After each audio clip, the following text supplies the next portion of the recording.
할렐루야. 새벽 예배 나오신 여러분 환영합니다. 함께 찬송가 366장 찬송하도록 하겠습니다. 찬송가 366장입니다.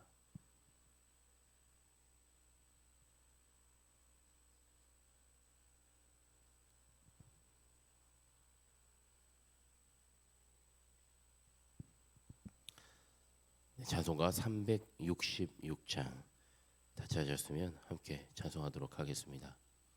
어두운 내 눈 밝히사 진리를 보게 하소서.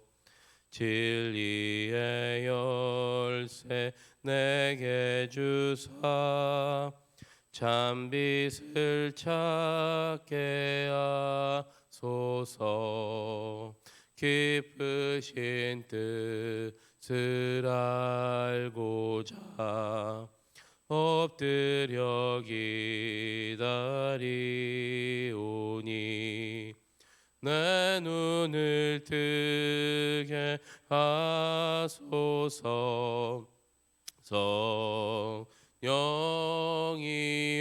성령이여 막혀진 내 귀여 시사 주님의 귀한 음성을 이 귀로 밝히 들을 때에 내 기쁨 한량 없겠네.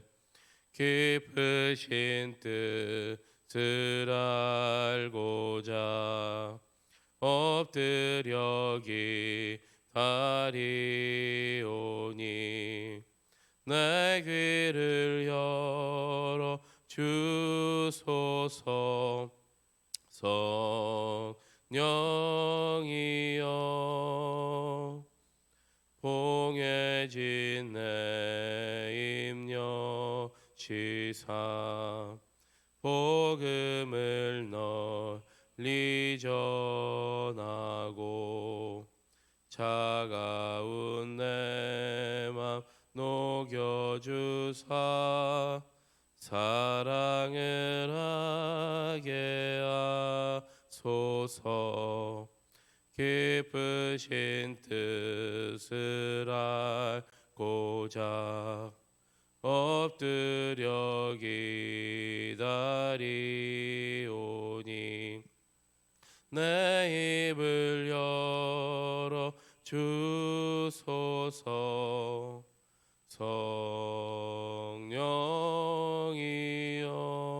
성령이여. 아멘. 기도하시겠습니다. 하나님 감사합니다. 오늘도 귀한 아침 귀한 하루를 주셔서 주님 제일 먼저 일어나 주님 앞에 달려 나올 수 있도록 인도하여 주시니 주님 감사합니다. 주님 오늘 하루의 시작을 주님의 말씀으로 시작하고자 하오니 주님 우리에게 귀한 말씀을 허락하여 주실 때에 우리의 심령과 우리의 영혼과 우리의 육체가 온전히 주님을 향할 수 있도록 주님 지금 시간 우리에게 말씀하여 주시옵소서. 우리의 죄악된 것들이 모두 깨끗하여지며 주님의 용서함 가운데 아버지 주님의 구원하심 가운데 이 땅에 오늘 하루를 살아갈 수 있도록 아버지여 함께하여 주시옵소서. 이 모든 말씀 예수님의 이름으로 간절히 기도드렸습니다.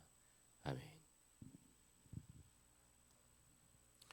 지금 시간 우리에게 주시는 하나님 말씀은 욥기 32장 1절에서 22절까지입니다.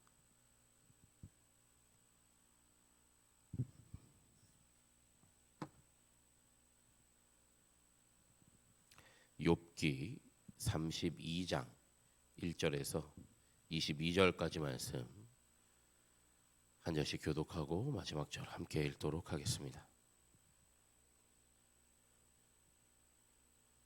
구약성경 792면쯤에 있는 욥기 32장 1절에서 22절입니다. 찾으셨으면 제가 먼저 봉독하도록 하겠습니다. 욥이 자신을 의인으로 여김으로 그 세 사람이 말을 그치니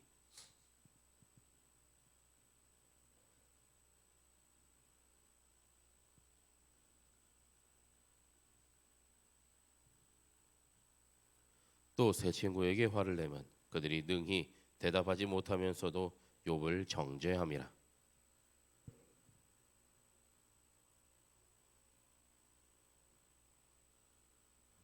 세 사람의 입에 대답이 없음을 보고 화를 내니라.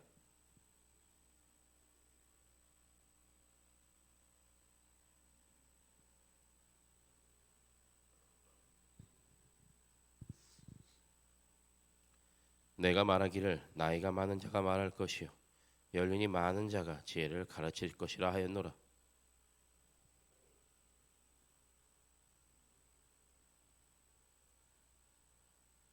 어른이라고 지혜롭거나 노인이라고 정의를 깨닫는 것이 아니니라.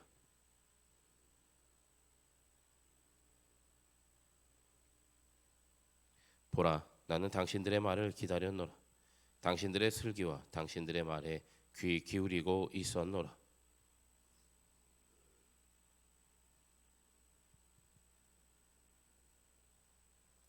당신들이 말하기를 우리가 진상을 파악했으나 그를 주공할 자는 하나님이시요 사람이 아니라 하지 말지니라.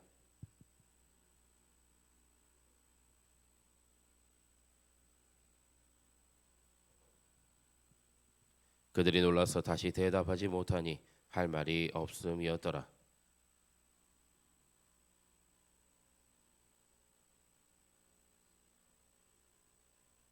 나는 내 본분대로 대답하고 나도 내 의견을 보이리라.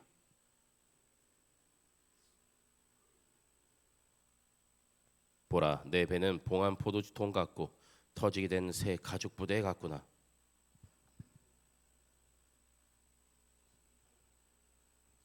나는 결코 사람의 낯을 보지 아니하며 사람에게 영광을 돌리지 아니하리니 이는 아첨할 줄을 알지 못함이라. 만일 그리하면 나를 지으시니가 속히 나를 데려가시리로다. 아멘. 네, 하나님의 은혜가 함께 하시기를 간절히 소망합니다. 우리가 오늘 본 욥기 32장의 말씀에 갑작스러운 새로운 사람이 등장하게 됩니다. 그 사람은 2절 말씀에서처럼 람종족 부수 사람 바라겔의 아들 엘리후라는 사람이 등장하게 되죠. 먼저 우리가 31장 앞에 장을 보면 자신이 죄 없는 사람이란 것, 자신이 의인이라는 것, 사실 의인이라고 정확히 표현하지 않지만 자신이 어떠한 이런 부분에 있어서 참 죄가 없다라는 것을 또 욥이 계속해서 이야기하고 있었는데 오늘 1절에 보니까 욥이 자신을 의인으로 여김으로 그 세 사람이 말을 그치니 라고 하면서 친구들 세 명이 더 이상 욥에게 할 말이 없어진 거예요. 오늘 우리 본문에서도 나왔지만 욥의 친구들 세 사람이 계속 욥과 어떻게 보면 약간 논쟁과 같은 그 대화가 오고 가면서 죄를 지었고 너의 그 뿌린 대로 거두는 그런 인과응보의 그런 심판으로 인해서 너가 이런 일을 다 한 것이다 라는 이 지지분이한 이 이야기들이 계속해서 오고 가고 있었습니다. 근데 그 오고 감 가운데 욥은 계속해서 자신에 대해서 항변했고 자신의 무고함에 대해서 항변했을 때 이제 오늘 이제 마지막 31장까지 와서는 더 이상 친구들이 이제 욥에게 할 말이 없어진 거예요. 오늘 1절에서처럼 세 사람이 말을 그쳤다. 근데 그때 더 이상 친구들이 대답할 것이 없어진 거죠. 그때 오늘 제가 말씀드렸던 이 어떤 한 사람 엘리후라는 사람이 등장하게 됩니다. 근데 이 엘리후라는 사람이 갑자기 등장하자마자 어떻게 해요? 화를 내요.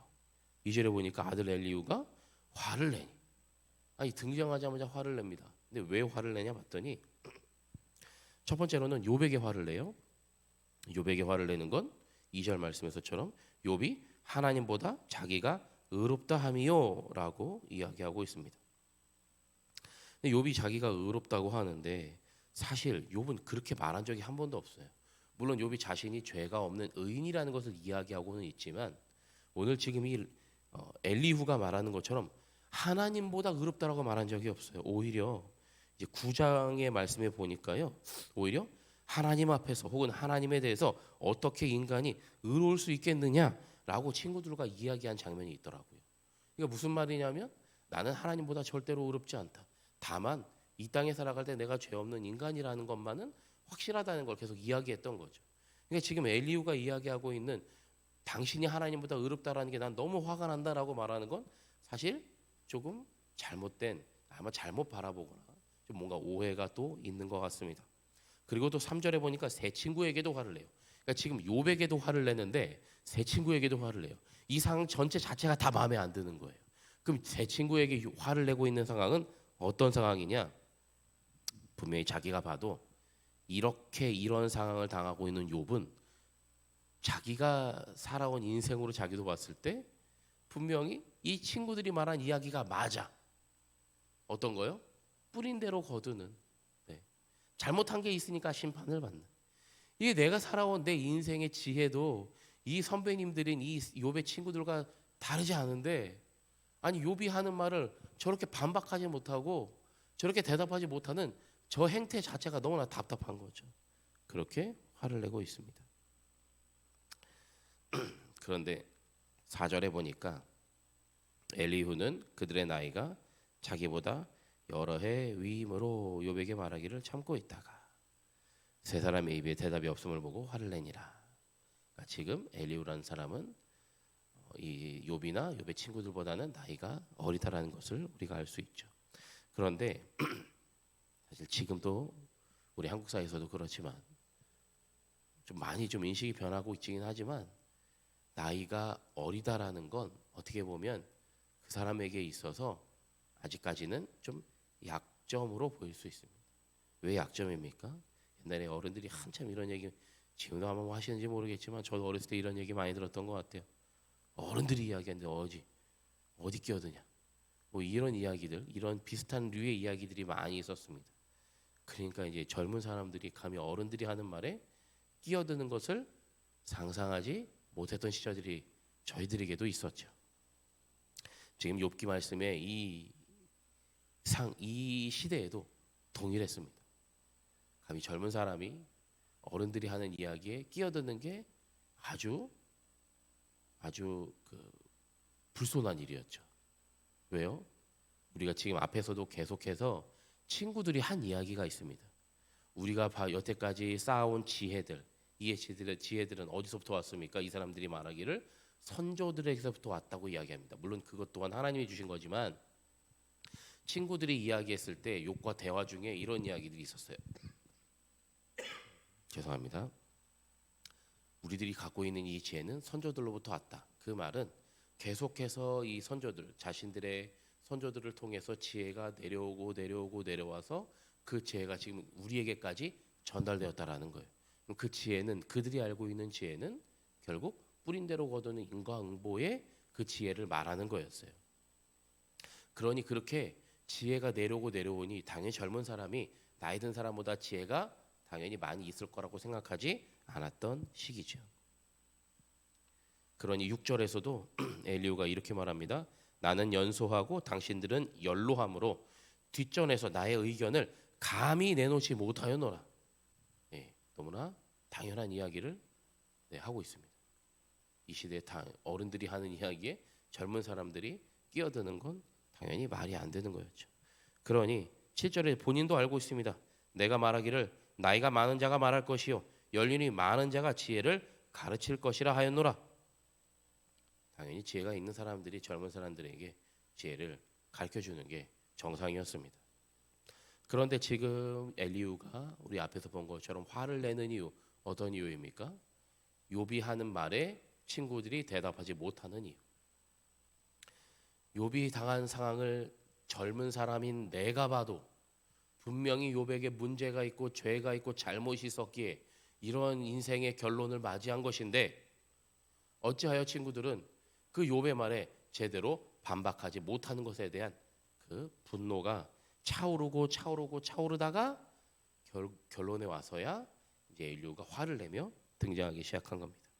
그래서 8절에 이렇게 이야기합니다. 그러나 사람의 속에는 영이 있고 전능자의 숨결이 사람에서 깨달음을 주시나니 어른이라고 지혜롭거나 노인이라고 정의를 깨닫는 것이 아니니라. 네, 분명히 앞에서는 어른이, 나이 많은 사람이, 연로한 사람이 지혜가 있어 그 사람들이 우리를 가르쳐 줄 것이라고 말했는데 지금 와서 친구들이 대답하지 못함을 보고 화를 내며 하는 말은 내 속에도 영이 있고 전능자의 숨결이 있다. 하나님이 주신 지혜가 나에게도 있다. 그런데 어른이라고 지혜롭거나 노인이라고 정의를 깨닫는 것이 아니라는 것을 당신들을 통해서 내가 확인한다. 이야기하고 있습니다. 그러니 이제는 내가 말하겠대요. 10절에 보니까 그러므로 내가 말하노니 내 말을 들으라.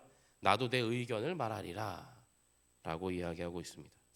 사실 오늘 이 엘리후가 등장해서 엘리후가 하는 말 가운데 참 이 앞뒤가 맞지 않는 이야기들을 엘리후가 하고 있다라는 그 생각을 좀 많이 하게 됐어요. 왜냐하면 분명히 앞에서는 사람의 속에는 영이 있고 전능자의 숨결이 사람에게 깨달음을 주신다라고 하는 건 마치 자기가 이야기하는 게 아니라 분명 전능자 하나님께서 나에게 주신 지혜가 있고 영이 있어서 내가 그것들을 말하겠다라는 것처럼 보여지는데 막상 그가 말하는 건 뭐예요?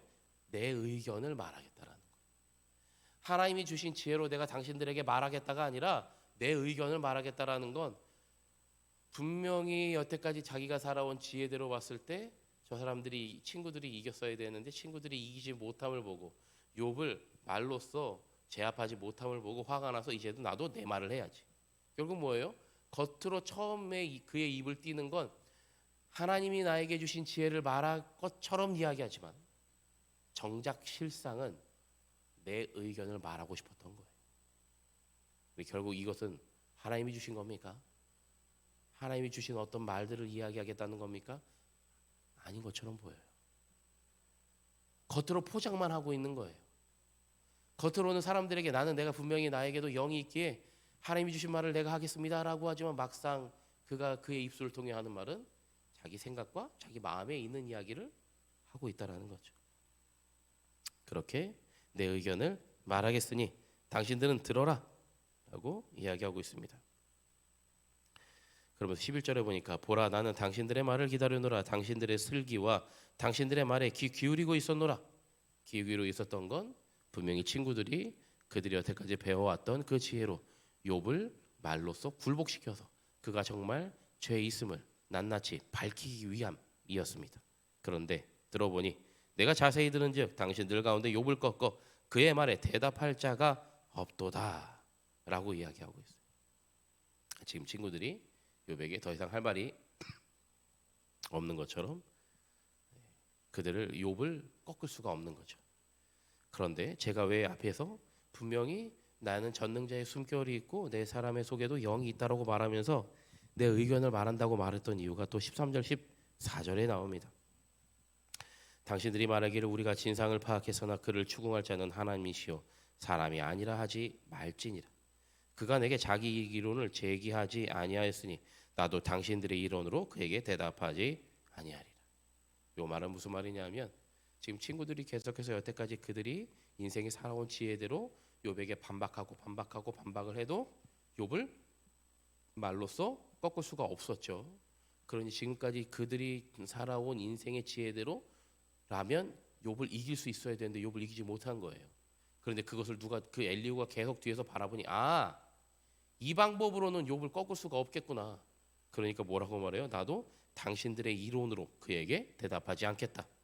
여태까지 우리가 알고 있던 그 지혜 그대로 대답하지 않겠다. 결국 무엇을 말하는 겁니까? 네, 앞에서 이야기한 것처럼 나도 내 의견을 말하리라. 자기 마음대로 내 생각과 내 마음에 있는 것을 욥에게 말하게 될 것이야 라는 것을 엘리후가 스스로 밝히고 있습니다. 그런데 15절에 보니까 그들이 놀라서 다시 대답하지 못하니 할 말이 없음이었더라. 그러니까 어떤 방법으로든 이 친구들은 더 이상 사실 할 말이 없는 거예요. 지혜가 분명히 그들에게 살아온 인생의 지혜대로라면 지금 우리 여태까지 그들이 했던 말대로라면 욥이 죄가 있음으로 낱낱이 밝혀지고 욥이 죄인으로 그들 앞에 굴복했어야 되는데 그러지 못함에 그리고 또한 젊은 사람이 하나 나타나서 우리들에게 말하기를 야 당신들이 어떻게 그렇게 하고도 지금 나이 많은 사람들이고 지혜 있는 사람이라고 우리들 앞에 나설 수 있겠느냐. 나는 이제 당신들이 한 그대로 하지 않겠다. 어떤 방법으로도 이기지 못한 친구들이 저 젊은 사람이 이렇게까지 이야기해도 할 말이 없는 거예요. 없을 수밖에 없어요. 친구들의 입장에서는. 근데 또 이제 이 엘리후라는 사람 입장에서 야 이제 더 이상 기다릴 수 없어서 17절에도 똑같이 이야기합니다. 앞에서 이야기한 것처럼 나는 내 본분대로 대답하고 나도 내 의견을 보이리라. 그러면서 20절에 이렇게 이야기해요. 내가 말을 하여야 시원할 것이라 내 입을 열어 대답하리라 라고 엘리후라는 사람이 이야기하고 있습니다. 결국 엘리후는 자기 생각을 말하겠다라는 거예요. 네.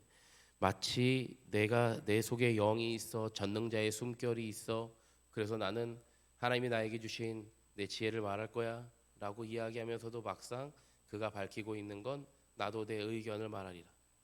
내가 여태까지 당신들이 이기지 못한 욥을 내 방법으로 한번 이겨보겠다라고 호기롭게 지금 나서고 있는 장면입니다. 그것이 바로 오늘 32장의 말씀입니다.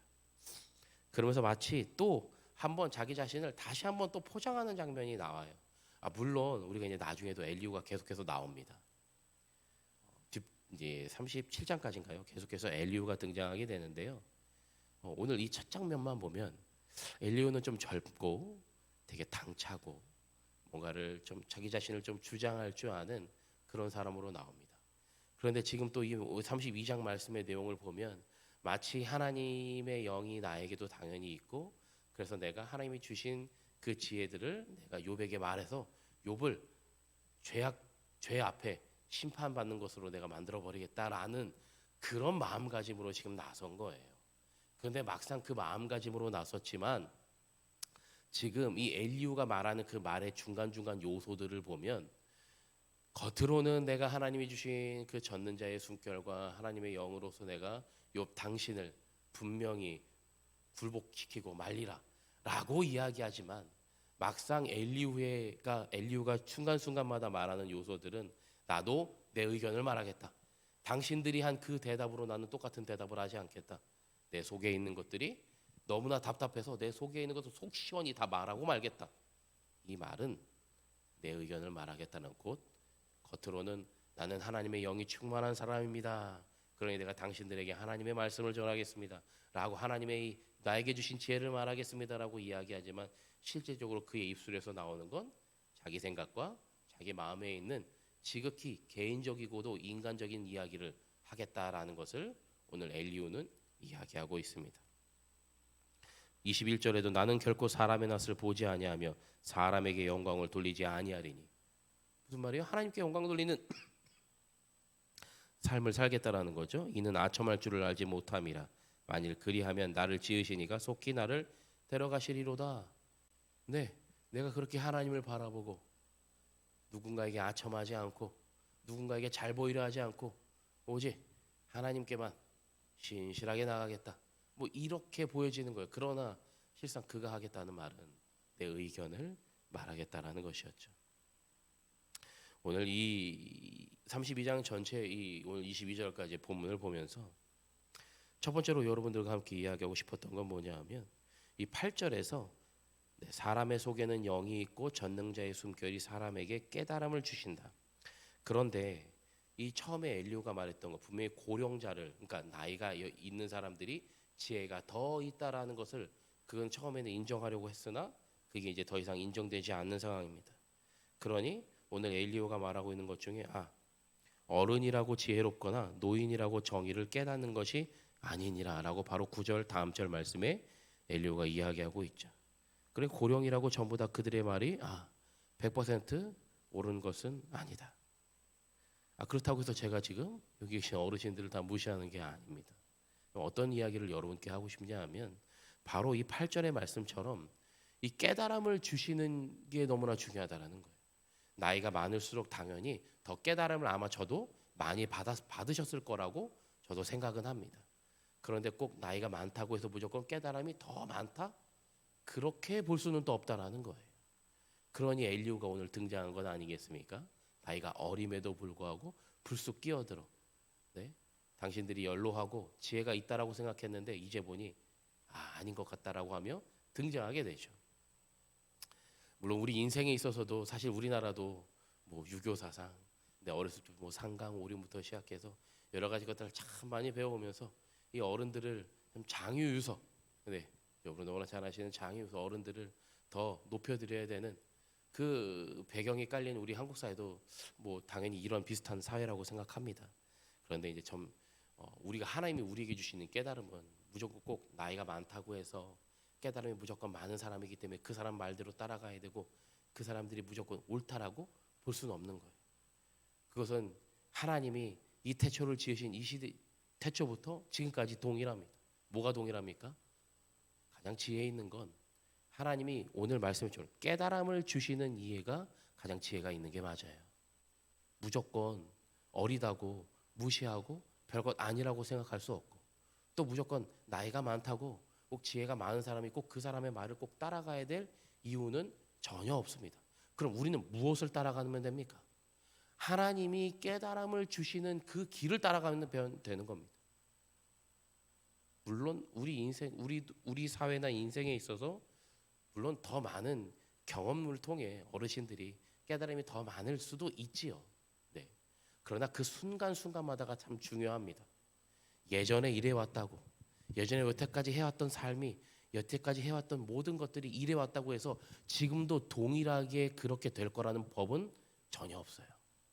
왜냐하면 하나님은 살아서 역사하시는 분이시기 때문에 그때마다 그 시간마다 주시는 깨달음과 하나님의 지혜가 다르기 때문에 그렇습니다. 그리고 우리에게 중요한 건 나이가 많아서 깨달음이 있고 나이가 어려서 깨달음이 없는 게 중요한 게 아니라 지금 당장 하나님이 우리에게 주시는 깨달음이 무엇이냐. 내 안에 하나님의 영이 있어. 전능자의 숨결이 있어. 나에게 주시는 지금 당장 이 시간 나에게 주시는 그 깨달음이 무엇이냐. 우리는 바로 그 하나님이 우리에게 주시는 깨달음을 바라보고 나아가야 되는 그 인생이 되어야 될 줄로 믿습니다. 두 번째로는 오늘 엘리후의 모습을 보며 제가 여러 번 말씀드렸습니다. 분명히 그가 말하기를 나는 내 속에도 하나님의 영이 있기 때문에 내 하나님이 주시는 깨달음으로 당신들에게 말할 것이다라고 처음엔 이야기했으나 그가 말하고 있는 결국 요소마다는 나는 내 생각을 내 마음대로 말하겠다. 내 의견을 당신들에게 말하겠다라는 거예요. 이 모습을 보면서 어떤 생각이 있었냐면 우리는 어느 누구도 하나님을 대신할 수 없다라는 거예요. 왜 그렇습니까? 어떻게 우리가 감히 창조주 하나님을 대신할 수 있겠습니까? 그런데 지금 엘리후가 하고 있는 모습은 어떤 모습이냐면 친구 이 욥과 당신 친구 세 사람을 보니 여태까지 지금 우리 하나님이 주신 지혜대로 당신들이 말을 했는데 어떻게 그렇게 욥을 이길 수 없을까? 내가 당신들을 대신해 저 사람을 굴복시켜 보겠다라고 나서고 있는 거죠. 그 말은 무엇이냐 하면 마치 하나님의 이름으로 내가 나가겠다라고 하고 포장하면서 막상 그 안의 실상은 나도 한번 내 의견대로 한번 저 사람을 이겨봐야지 라고 하고 있는 모습으로 지금 엘리후가 나가고 있는 것과 마찬가지예요. 그럼 지금 실제로 그의 모습이 하나님이 주신 지혜대로 나가는 겁니까? 하나님이 주신 깨달음으로 나가는 겁니까? 아니요. 내 마음과 내 생각대로 나가고자 하는 엘리후의 모습이 오늘 나타나고 있는 거예요. 결국 우리는 사실 아무것도 아닙니다. 오늘 말씀의 제목처럼 우리는 아무것도 아닙니다. 왜 아무것도 아닙니까? 하나님이 지혜를 주셔야 되고 하나님이 평안을 주셔야 되고 하나님의 은혜를 주셔야 되는 그런 믿음의 사람들이기 때문에 그렇습니다. 엘리후도 마찬가지입니다. 엘리후가 정말 하나님의 말씀을 하나님이 그에게 주신 지혜를 욥에게 전하고자 했다면 내가 하나님께 더 기도해보고 정말 더 하나님의 뜻대로 당신에게 말하겠노라 이렇게 했어야 됐지만 그는 자기의 의견, 자기의 생각, 자기의 마음대로 지금 욥에게 이야기하고자 나서고 있는 거예요. 계속해서 사실 어느 누구도 이 땅에서 하나님을 대신할 수 없기 때문에 우리는 오늘 사실 이 모습만 32장에 나온 엘리후의 모습만 보면 엘리후와 같은 교만과 자만에서 벗어나야 합니다. 그리고 하나님이 주신 그 지혜, 하나님이 주신 그 깨달음으로 그것을 계속해서 구하며 나아갈 때 하나님의 진정한 지혜를, 인생의 지혜를, 깨달음의 지혜를 우리들에게도 허락하여 주실 줄로 믿습니다. 기도하겠습니다.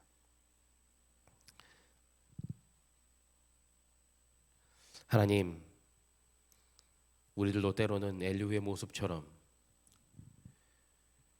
교만하여지고 오만하여져서 마치 내가 하나님의 뜻대로 살아가고 있다라고 고백하지만 우리의 실제적인 모습은 내 마음과 내 생각과 내 뜻대로 살아온 것이 아닌지를 우리의 삶을 돌아보기를 원합니다. 주님, 우리가 교만에서 벗어나 오만에서 벗어나 하나님의 뜻을 온전히 구하여 하나님이 주신 깨달음대로 하나님이 주신 지혜대로 이 땅에서 살아갈 수 있도록 주님 우리들에게 말씀하여 주시옵소서. 늘 부족한 저희들입니다. 늘 연약한 저희들입니다. 그래서 저희들은 사실 아무것도 아닙니다. 주님이 없으면 아무것도 아님을 고백하오니 주님 우리들에게 그 시간 때때마다 주님 깨달음을 주시고 지혜를 주셔서 하나님의 말씀에 순종하며 살아갈 수 있는 하나님의 거룩한 백성들 될 수 있도록 주님 인도하여 주시옵소서. 예수님의 이름으로 간절히 기도드렸습니다. 아멘. 하늘에 계신 우리 아버지여, 이름이 거룩히 여김을 받으시오며 나라가 임하시오며 뜻이 하늘에서 이루어진 것 같이 땅에서도 이루어지이다. 오늘 우리에게 일용할 양식을 주시옵고 우리가 우리에게 죄 지은 자를 사하여 준 것 같이 우리 죄를 사하여 주시옵고 우리를 시험에 들게 하지 마시옵고 다만 악에서 구하시옵소서. 나라와 권세와 영광이 아버지께 영원히 있사옵나이다. 아멘. 오늘 말씀을 기억하시면서 두 가지 기도 제목을 함께 나누겠습니다. 지혜 있는 자들의 지혜를 무시할 수 없지만 그 지혜 있는 자들에게 지혜를 주시는 분이 있습니다. 그분은 바로 예수 그리스도이십니다. 오늘도 나에게 지혜를 더하여 주시옵소서, 깨달음을 주시옵소서라고 기도하시고요. 두 번째로 어느 누구도 하나님을 대신할 수 없습니다. 교만과 아집에서 벗어나 하나님의 뜻을 구하는 삶을 살게 하여 주시옵소서라고 기도하시고 각자 기도하다 돌아가도록 하겠습니다. 기도합니다.